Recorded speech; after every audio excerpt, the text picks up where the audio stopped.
유신 진화론이 그래도 제일 보편화된 용어예요 현재. 근데 거기 보면은 하워드 벤틸이라는 사람도 그렇고 또 이 데니스 라무르 이제 이 사람도 그렇고 유신 진화론 말을 싫어합니다. 나는 이거 안 쓰고 싶다 뭐 이런 식으로 했는데 뭐 그건 그냥 읽어보시면 되고요.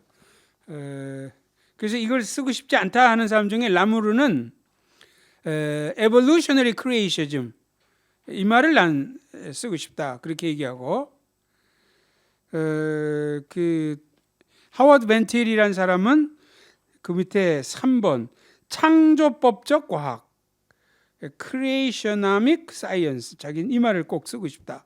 유신 진화론이 아니고 또 그렇게 얘기하는데 이건 뭐그 설명하려면 이제 복잡하고 그냥 이게 읽어보시면 알 것 같아요. 제가 그 이제 그래서 거기 특별히 몰타한 부분을 좀 집중해서 읽어보시면 그래서 만약 이걸 이제 다 한다면은 지금 유신 진화론, 진화적 창조론, 창조법적 과학 뭐 또 어떨 때 하워드 벤틸은 fully gifted 뭐 creation 이런 말도 이제 충만히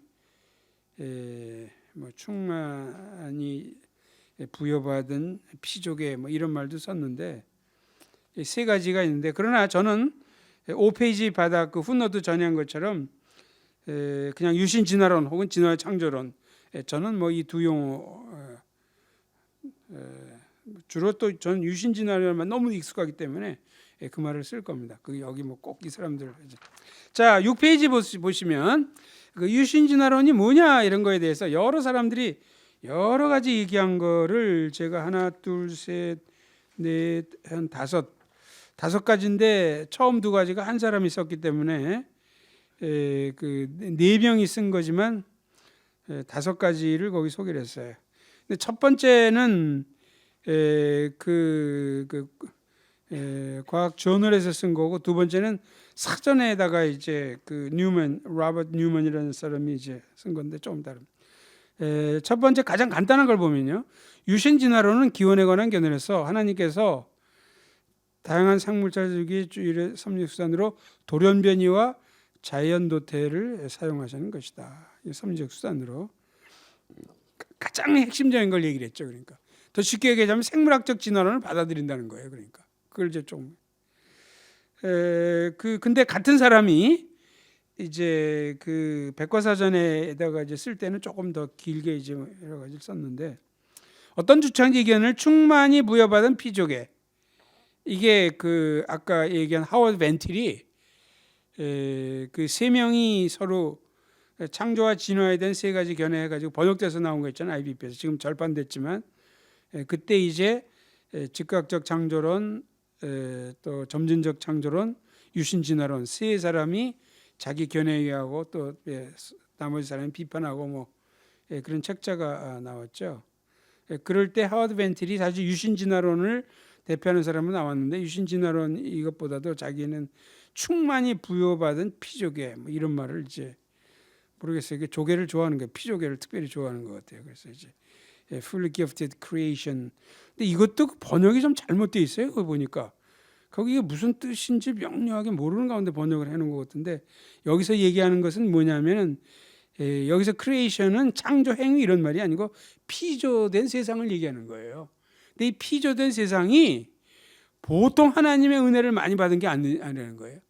이미 그 안에 앞으로 변화되고 발전할 게 다 숨어 있다는 거예요. 그러니까 그런 의미에서 이 피조개가 얼마나 이제 선물을 많이 받았느냐 그런 뜻이에요 원래.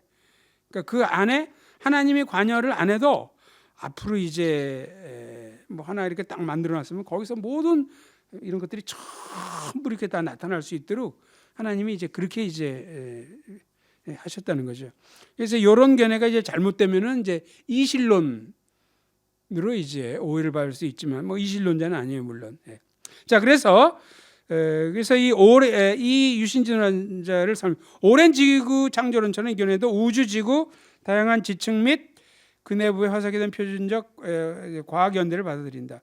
그러나 오랜 지구 창조론과 달리 그 뭐 차이가 있느냐? 이게 생물 진화론이죠. 유신 진화론은 대진화가 실제로 발생했다고 믿는다. 유신진화론자는 대진화가 실제로 발생했다고 믿는다. 그렇지만 이 실제로 발생했다고 그래서 무신론자들하고 똑같이 생각하면 안 된다는 거죠.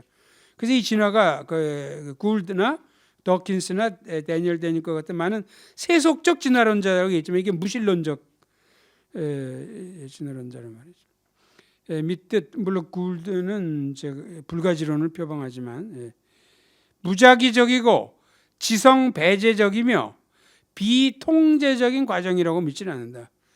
그러니까 무신론자는 그게 믿죠. 무작위, 랜덤 막 이러는 거고, 여기서 지성 배제적이라는 것은 어떤 인격적인 존재가 거기 개입이 돼 있지 않다, 그런 뜻을 마인드리스라고 또 영어를 써놔가지고, 또 한 가지는 unguided, 아무도 통제해주지, 너무 그렇게 믿지는 않죠. 오히려 하나님께서는 발생하는 모든 것들에 대한 섭리적 감동을 쏟아내는 이 과정을 인도하셨다.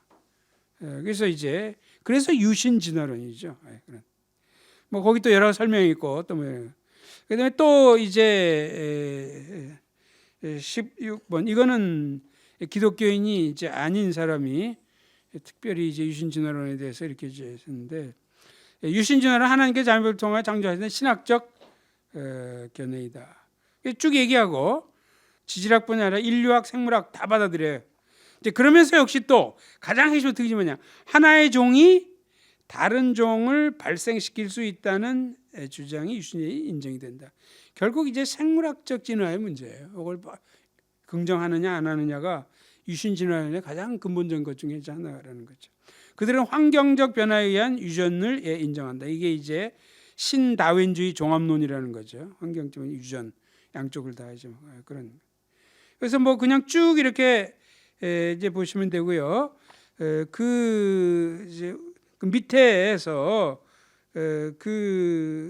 이 유지니 스캇이라는 사람의 밑에서 하나, 둘, 셋, 넷, 다섯, 여섯 번째 줄, 그 볼 타입 한 데서 한 두 줄 더 올라와가지고 끝 부분을 제가 읽겠습니다. 유신진화론은 이런저런 형태로서 개신교 주류의 신학대학원에서 가르쳐주고 있고, 거의 주로 이제 신학대학원들이 이제 개방적인 데가 많으니까 미국은 거의 다 이제 유신진화론을 다 이제 가르치고 있죠. 카톨릭 교회의 공식 입장이기도 하다. 카톨릭 교회. 1996년에 교황 요한 바오로 2세는 유신진화론에 대한 카톨릭 입장을 이제 반복했어요. 그래서 여기서 물론 하나님이 창조하셨고 진화가 이제 일어났고, 그러니까 진화를 통해서 하나님이 하셨다는 거죠. 참으로 인간은 좀 더 원시적인 형태로부터 유래한 것일 수도 있지만, 그래도 인간의 영혼을 산출하는 데 있어서 하나님에서, 이게 워필드 입장하고 비슷해요. 그래서 몸은 뭐 유인원 뭐 이런 걸 한다 할지라도 영혼만큼은 아니다. 이게 공식적 입장이지만 뭐 이 안에는 이거보다 훨씬 심하게 나가는 사람들이 많죠. 가톨릭 내에도. 어쨌든 공식적으로는 요한 바오로 2세가 이런 말을 했다 이거예요. 그 다음에 또 한 가지 이제 인용문이 있는데, 여기도 이제 뭐 다 마찬가지예요. 볼 타입, 그들은 유기적 진화의 과정이 인간을 창조하기 위한 방법으로 사용됐음을 받아들여요.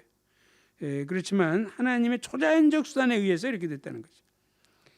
유신 진화론자들은 유기적 진화, 이 사람은 생물학적 진화론이라는 말을 안 쓰고 유기적, 유기물이기 때문에 그 말을 쓰는데, 창세기 조화 어떤 갈등도 없다 이렇게 이제 생각한다는 거죠.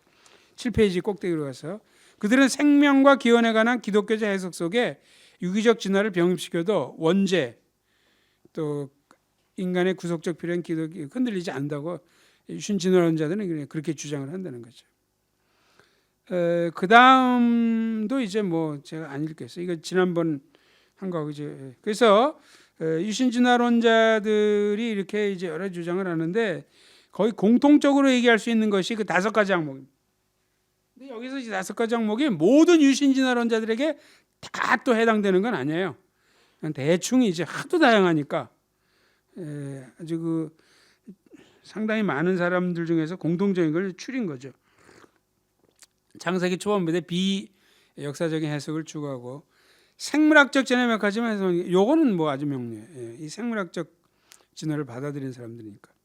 인간의 독특성을 하나님의 형상과 특질에서 이제 인류의 첫 조상과 창세기 아담 사이를 구별하는 경향이 물론 존 스타트도 이럴 가능성도 인정하기도 했고 아닐 수도 있고 존 스타트는 양쪽을 다 얘기했어요. 워필드는 이걸 반대하죠. D 같은 거 워필드는 철두철미하게 반대하지만 대부분의 유신 진화론자들은 뭐 드니스 우리가 지난번에 살펴본 드니스 알렉산더 같은 사람도 둘로 나누고 이제 그렇기 때문에 E가 따라붙어요.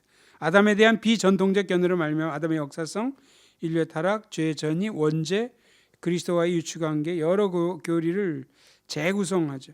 이걸 이제 이걸 버리면은 복음이 이제 흔들리기 때문에 재구성하는데 이 재구성이 옳으냐 그르냐를 가지고 또 이제 굉장히 또 자 아까 말씀드린 것처럼 오늘 강의에 이제 아주 콜가 되는 그것은 왜 유신 진화를 이렇게 다양하냐 물어볼 때 네 가지. 첫째는 진화의 과정과 하나님 통치의 방식에 있어서 하나님이 얼마나 기적적으로 개입을 하느냐, 전혀 안 하느냐, 조금 하느냐, 뭐 이런 거에 따라서 유신 진화의 많이 나눠진다 이렇게 되어 있고 둘째 요인은 9페이지 꼭대기입니다. 각 요인이 뭔지를 먼저 보고 이제 9페이지 인간에 대한 생물 진화론의 적용 범위. 요건 뭐냐 하면은 뭐 나중에 제가 이제 할 때 이제 말씀드릴게요. 근데 세 번째로 10페이지로 가서 셋째 요인은 화석 원인의 인간화. 인간화라는 것은 얼마나 진정한 인간으로 인정할 수 있느냐 뭐 그런 걸 얘기하는 거죠. 이건 지난주에 한 내용하고 상당히 많이 연관이 되어 있습니다. 셋째 요인. 넷째 요인은 11페이지. 이것도 지난주에 한 내용이에요. 아담의 정체 신원을 얼마나 보존시키느냐. 이게 6가지 항목으로 제가 얘기했는데 이걸 어느 정도나 보존하느냐. 그래서 이런 데 있어서 4가지 요인이 있고 각 요인마다 그 안에 스펙트럼 내에 또 여러 가지 입장들이 있고 하니까 이런 것의 컨비네이션이 생기다 보니까 엄청나게 복잡하게 이제 다양하게 이제 얽혀 있다는 거죠. 우선 다시 첫째 요인으로 와서 진화의 과정과 하나님 통치의 방식. 요거는 제가 제랄드 라우라는 사람의 이제 그 책을 이제 많이 도움을 받아 가지고 했어요. 그래서 3가지 무목적적 진화. 8페이지 보면 왼쪽으로 갈수록 좀 더 이제 뭐 극단적이랄까? 레디컬한 이제 이런 입장이고 오른쪽으로 갈수록 좀 더 보수적이고 이제 그런 입장. 이 하나님의 역사 방식에 있어서도 그래서 무목적적 진화, 계획적 진화, 통제적 진화. 무목적적 진화는 한마디로 이신론이에요. 이신론적 관점하고 통해요. 그러니까 상당히 이거는 아무런 목적이 없는 거죠. 그러니까 그 방향 같은 게 없어 그냥 이렇게 흘러가는 거예요. 두 번째 계획적 진화는 무목적 진화보다는 좀 더 그래도 이제 뭐 보수적이다 할 수 있을지 모르지만 그래서 여기서는 확정적인 계획을 의중에 두게 되었고 근데 여기서 도대체 이 계획이라는 게 뭐냐 이건 2번 동그라미 설명돼요. 이 계획은 굉장히 제너럴한 이런 계획이에요. 하나님께서는 자신을 경배할 수 있는 지각적 존재를 창조하는 계획을 실현을 시킬 구체적 여기서 지각적인 인간을 얘기하는 거예요. 결국은 피조 세계 속에 변화의 메커니즘을 심어 넣으셨다. 그러니까 굉장히 이 계획이라는 것이 제너럴한 거죠. 그러니까 그래서 사사로운 거 여기까지 다요 계획만 이루어지면 되는 거지 세부적인 것까지 일일이 다 뭐 기적적으로 개입하고 그걸 하시지 않는다는 거예요. 그런데 이신론과는 물론 달라요. 이신론은 한 번 만들어 놓고 전혀 계획을 안 하는 거잖아요. 거의. 근데 여기서 하긴 하는데 요 계획이 틀어질 것 같으면 개입을 해요. 그 외에는 거의 개입을 잘 안 해요. 그러니까. 그래서 이 말이 계획적 진화 이게 언뜻 봐가지고는 라오의 책을 이제 만약 우리말로 번역한다고 그러다 앞으로도 이제 그런데 계획적 진화 무슨 말인가 하는데 이건 이제 2번을 이제 그래서 이 입장만 하더라도 5번 보세요. 상당히 아담과 하와를 그러나 인류의 상징으로 간주하는 그래서 이런 사람들이 다 여기 이제 라무르도 들어가고 이제 뭐 벤틀 이런 사람들 여기 들어가. 그 셋째 입장 통제적 진화. 요 경우는 좀 더 이제 하나님의 개입이 좀 더 많은 거죠. 이 경우도 기적까지 개입은 잘 인정을 안 해요. 그렇지만 어쨌든 보세요. 여기는 하나님께서는 우주를 한술하실 뿐 아니라 그 안에서 계속해서 활동하시죠. 그러니까 절대 이신론은 아니죠. 또 이 계획적 진화처럼 이 제너럴한 목표 요것만을 위해서 일하기보다는 1번 동그라미 하시는데 자신의 계획을 실현하기 기도에 대한 응답도 하죠. 개인의 삶에 관여하고 여러 창조적 사건에 관여하실 정도로. 그러나 기적의 방식으로 또 이렇게 통제하시는 건 아니에요. 그러니까 요 말들이 이제 의미하고자 하는 말을 잘 알아야 됩니다. 여기서도 역시 2번이 그 핵심인데, 그 많은 경우 하나님의 관여는 자연 법칙을 대체하기보다는 개연성이 낮은 사건들을 통제하시는, 이게 통제한다. 요 말에서 이제 통제적 진화라는 말이 이제 온 거예요. 그럼 이게 무슨 뜻이냐면은 자연 법칙을 대체한다. 이건 기적을 일으키는 거죠. 기적을 일으키는 건 드물다는 거예요. 그러면 개연성이 낮은 사건들을 통제하는 식이다. 이건 이제 뭐냐면 기적까지는 아니에요. 그리고 그냥 자연적으로 설명될 수 있는 이런 거예요. 근데 이런 것들을 잘 이렇게 통제를 하셔가지고 하나님께서 섭리하신다는 거죠. 자, 그럼 이게 이제 구체적으로 뭐냐면 이제 이런 겁니다. 자, 제가 이제 굶어 죽게 됐어요. 기도를 했어요. 근데 우리 집 마당 사실은 빌라에 살아서 마당도 없지만은 어쨌든 빌라에 있는 것 중에 이제 마당이라고 이렇게 친다면은 주님 제가 죽겠습니다. 굶어 죽겠습니다. 도와주시옵소서. 근데 하나님 어떻게 응답하냐면 쌀가마니가 탁 떨어졌다. 라면 봉지가 와서 팍 떨어졌다. 그럼 그건 기적에 해당되는 거죠. 그러니까. 그런데 통제적 진화에서 얘기하는 건 하나님은 그런 방식으로는 굉장히 드물고 잘 안 한다는 거죠. 그럼 통제적 진화론을 얘기하는 사람들은 제가 그렇게 기도했을 때 어떤 방식으로 이루어질까요? 그러니까 이것은 말하자면은 제가 그렇게 기도했을 때 이제 저녁에 이제 쌀거리가 없고 아무것도 먹을 수 없어서 이제 기도 끝나면 이제 죽으러 가자 고를 판인데 기도가 끝나고 1초도 안 돼가지고 띵동 띵동 그러면서 어떤 사람이 수표를 하나 이제 들고 와가지고 나 왜 그런지 모르겠는데 며칠 전부터 자꾸 기도할 때마다 당신이 떠오르고 그래서 내가 이 헌금을 당신한테 하고 싶다. 그럼 이건 기적은 아니거든요. 왜냐하면 그 기도하는 사람의 마음을 하나님이 관여한 거고 그 사람이 자기가 이런 생각이 들어가고 한 것이지 소위 기적이라고 아까 쌀가마니가 떨어지든지 라면 이거 떨어지는 그건 기적이잖아요. 사실 삼양회사 사장이 비행기를 타고 다 떨어뜨리는 것도 아닐 거고 이제 그러니까 이거는 이제 이런 식으로 기적이 아니면서도 그런 것들을 교묘하게 하나님이 디렉션 하신다는 거죠. 그러니까 이게 바로 이제 통제적 진화에서 이제 얘기하고자 하는 거예요. 그러니까 사실 그 조지 물러의 기도 응답에 대한 책 보면은 굉장히 그런 얘기들이 많죠. 그러니까 이제 그래서 어쨌든 이 의미가 뭔지를 이제 그래서 3번 기원에 관한 성경의 증거는 때때로 기적적 방식으로 개입한 신적 존재가 계시다. 이것뿐이고 이게 이제 기적이 없다는 건 아니에요. 그러나 기적은 매우 드물고 기적적 방식으로 개입하신 신적 존재가 계시다. 성경은 기원과 관련해 그걸 알려주려고 하는 거는 거죠. 그리고 그 구체적인 메커니즘은 과학에서 찾으라. 성경에서 찾으려고 하지 말아라. 그거예요. 그러니까. 그러나 이건 상당히 보수적이죠. 그래도 왜냐하면 4번 아담과 하와는 개개인들이고 모든 인류의 첫째 조상이다. 이것만 하더라도 워낙 유신 진화론은 이상한 게 많기 때문에 이것만 하더라도 진화론을 얘기해도 굉장히 보수적인 거예요. 그러니까 유신 진화론을 얘기하면서 상당히 보수적이다 그러면 사람들이 이해를 못해요.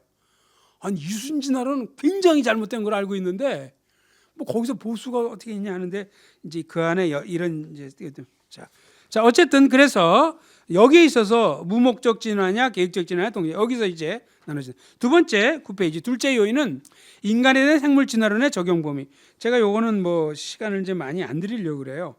요거는 이제 뭐냐면은 거기 1번 개요의 1번 대부분의 유전진화는 생물 진화론이 인간 이하의 생물체에 대해서뿐이 아니고 인간에게까지도 적용돼요. 이게 뭐 대부분의 유전진화론들이 다 이렇게 얘기하는 거거든요. 근데 어떤 그리스도인은 다른 의견을 가지고 있어요. 그 다른 의견을 가진 사람 중에 제일 보수적인 사람이 3번 영육창조론자라고 얘기되어 있는 사람이에요. 이 영육창조론자라고 얘기된 사람은 누구냐면은 10페이지에 나타나요. 이게 이제 가장 급진적인 거로부터 가장 보수적인 걸 마지막에 했기 때문에 이 대표 인물이 제임스 오어예요. 스코틀랜드의 이제 장로교 목사였던 제임스 오어. 이 사람은 생물학적 진화론을 받아들여요. 그래서 유신진화론자에 제가 넣은 거예요.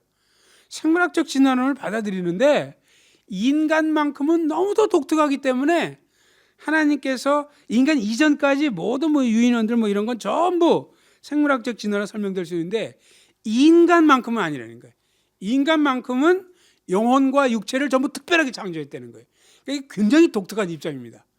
이렇게 주장하는 거는 참 이런 컨비네이션을 만들어내는 이건 막 거의 몇 명 안 될 거예요. 제가 그래서 어쨌든 영육창조론이다 이렇게 얘기해요. 그래서 이 사람은 그러니까 생물학 진화를 다 믿는다니까요. 생물학적 진화, 뭐 하나님이 통제하시고 뭐 랜덤 일어나지 그거만 하면은 생물학적 진화 방식 그거 하나님의 성리 방식이다. 자기가 그거 다 이게 인정해요. 그래서 그 내용이 이제 인용문에 있는데 지금 시간이 이제 많지 않으니까 제가 이제 자 그러면 그 영육 진화론이라는 건 뭘까요? 9페이지로 와서 이게 이제 레디컬 입장이라고 했죠. 이 경우는 뭐냐면은 인간도 알자 없어. 인간의 영혼이든 육신이든 전부 진화의 산물이야. 라고 얘기하는 게 첫째 입장이에요. 그러니까 이건 뭐 거의 대부분의 유신 진화론들은 이런 입장이에요. 그러니까 드니스 알렉산더도 그렇고 이제 거기에 이제 중간 입장을 차지한 것이 워필드 같은 입장이죠. 즉 육신은 진화의 산물일 수 있다. 그러나 영혼만큼은 하나님의 특별 창조다. 그리고 캐톨릭의 공식 입장이 또 이거라고 아까 요한 바오로 이사가 이제 이 입장이죠. 그러니까 그래서 여기에 따라서 또 다 유신 진화론자들이죠. 그렇지만 상당히 이제 스펙트럼 요 스펙트럼 내에서도 차이가 있다. 이게 둘째 요인이에요. 자, 셋째 요인은 화석 원인의 인간화 판정. 이건 지난주에 했기 때문에 뭐 시간을 많이 안 걸리고도 알 수 있을 것 같아요. 결국 여기서도 어떤 특징이 참 인간이라고 얘기할 수 있느냐 이제 그거거든요. 그래서 10페이지 도표해가지고 왼쪽으로 갈수록 좀 더 급진적인 입장이고 오른쪽으로 갈수록 좀 더 보수적인 입장 그렇게 되죠. 도구 취급을 하면 뭐 200만 년 호모 뭐 그 하빌리스 이렇게까지도 이제 다 거슬러 올라가기 때문에 장사 풍습을 하면 이제 네안데르탈인부터 인간이 되는 거고 상징을 사용하고 특별히 상징에는 이제 언어적 상징이 들어가기 때문에 이건 크로마뇽인 그래서 한 3만 년 4만 년 요때부터가 이제 인간이다 이렇게 해서 왼쪽으로 갈수록 급진적이고 뭐 그래서 그거는 지난주에 이제 했기 때문에 반복할 필요는 없을 것 같아요. 11페이지에 혹시 지난주에 이제 안 오신 분들은 지난주 걸 잘 이렇게 보시면 알 수 있습니다. 그다음에 넷째 요인도 그 아담의 정책 이것도 지난번에 다 한 겁니다. 이제 여기도 급진적 아담론 가장 레디컬한 입장이죠. 그다음에 전통적 아담론, 수정적 아담론 이렇게 있어요. 그래서 급진적 아담론에 그러니까 아담이 역사적 인물이 아니다, 상징이다 이렇게 얘기하는 입장이죠. 이렇게 되면 지난번에 아담과 관련한 6가지 그 진술을 다 부인을 해야 되는 그 데니스 라무르 같은 사람이 거기에 해당된다. 또 피터 엔스 뭐 이런 사람 또 프란시스 콜린스도 급진적 아담 요 넷째 요인과 연관해서는 그쪽으로 이제 가고 있죠. 그다음에 전통적 아담론은 역사적 인물인 것을 인정하는 이제 이런 거니까 뭐 워필드 여기 들어가고 그 외에도 이제 존 스타트는 전통적 아담론이든 수정적 아담 상관없다 이런 식으로 로마서 주석에서 얘기하고 있어요. 그렇기 때문에 어느 한쪽으로 이렇게 넣기는 힘든데 수정적 아담론은 둘로 지난주에 얘기한 데니스 알렉산더가 대표적인 예죠. 12페이지. 그래서 그 아담이 그 수정자다. 이 입장은 고생물에서 말하는 인류 최초 인물 A1과 성경적 교훈의 장본이 아담 A2가 별개의 존재라고 이제 지난번에도 얘기했죠. 그래서 A1은 한 20만 년 전의 인물이고 또 A2에 해당되는 건 한 10,000년 전 신석기 시대의 인물이고 이런 식으로 해서 두 인물을 따로 상정하는 거 지난주에 이제 봤습니다. 자, 그래서 이런 식으로 이 네 가지 요인, 그 같은 진화론이지만 어떻게 하나님이 어떻게 개입하시느냐. 그래서 기적은 거의 다 배적. 될 수 있으면 기적을 인정하지 않으려고 그래요.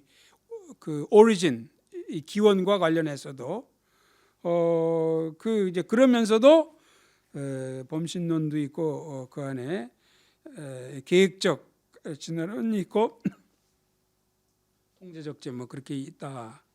그리고 인간의 영혼과 육체 중에 다 진화의 산물이냐 일부만이냐 이런 거. 그다음에 이제 원시는 화석 가운데 어떤 존재부터 참 인간을 보느냐. 그다음에 아담이 역사적 인물이냐 아니면 완전히 상징적이냐 아니면 중간이냐. 여기 따라서 이것이 다 겹쳐가지고 그 유신 진화론이 상당히 복잡하게 돼. 그걸 말씀드렸어요. 12페이지 바닥에 다양한 유신 진화론들 5가지 입장. 요거는 아까 얘기한 것처럼 섹션 4에 나온 것을 다시 제가 재구성을 해본 겁니다. 그래서 이것은 이제 전체적으로 이제 볼 때 그 13페이지 보시면 전체적으로 볼 때 아주 보수적인 입장과 급진적인 입장 전체적으로 이제 5가지를 나눠 가지고 대표적인 인물을 이제 하나씩 거기서 뽑아서 그래서 섹션 4에서 한 것을 또 딴 면에서 재구성을 이렇게 한번 해본 거예요. 그래서 여러 각도로 하면 우리가 교육적 효과가 이제 나타나기 때문에 이 중에 이제 그 보통 둘째 인물인 그 워필드가 이제 상당히 보수적인 입장인데 제임스 오는 그보다 더 보수적이거든요. 왜 그러냐면 육신도 특별 창조의 결과라고 보기 때문에. 그래서 너무도 독특하기 때문에 그냥 제가 독자적 입장. 이건 제가 제임스 오의 책을 읽는 독자다 이게 아니고 이 사람이 워낙 독특하기 때문에 제임스 오처럼 하는 사람이 누가 더 있는지 아직 제가 못 찾아봤어요. 좀 더 찾아봐야 되겠지만 굉장히 이건 독특한 입장이에요 정말. 그래서 이 사람들을 그 네 가지면 아까 스펙트럼이 다양한 스펙트럼이 네 가지 항목이 있었잖아요. 진화의 과정과 하는 동작은 통제적 진화. 근데 이것도 인간 이하까지만 되는 거지. 인간의 경우는 통제적 진화가 아니죠. 창조죠. 특별 창조죠. 이 제임스 오는 인간 이하의 경우에만 통제적 진화라고 제가 말씀드리는 거예요. 그런 것이 오해할 수 있는데 어쨌든 왜냐하면 인간의 경우는 둘째 인간에 대한 행동론을 정의하면 영육 창조론이라서 영혼이든 육신이든 특별히 창조됐다 이렇게 이제 하기 때문에 화석 인원의 인간의 판정은 이거는 문제가 이제 되지 않아요. 이건 인간 이하이기 때문에 그리고 제임스 오가 어떻게 생각하는지 제가 찾아보질 못했어요. 앞으로 자료를 더 찾아보면 어떻게 힌트가 나올지 모르겠는데 물론 아담의 신은 보존이 6가지 다. 그 6가지라는 거는 혹시 이제 지난주에 그 참석을 안 하셨든지 아니면 그 이제 기억이 가물가물하시면은 12페이지로 가셔서 그 풋노트 34번 보세요. 거기 진술 6가지를 거기 이제 적어놨으니까 이걸 이제 다 받아들이느냐? 그럴수록 보수적인 거죠. 아담은 최초 인물이고 형성이 이렇게 됐다. 아담은 역사적 인물이다. 아담은 개인적 인물이다. 아담은 생물학적으로 첫 조상이고 모든 인류는 그의 후손이다. 아담은 인류의 대표자이다. 아담은 타락 후 이렇게 했다. 그래서 이걸 이제 그 면에서 다시 이제 13페이지로 와서 제임스 오의 네 번째 이 6가지 전통적 아담론이기 때문에 6가지를 다 받아들이는 거죠.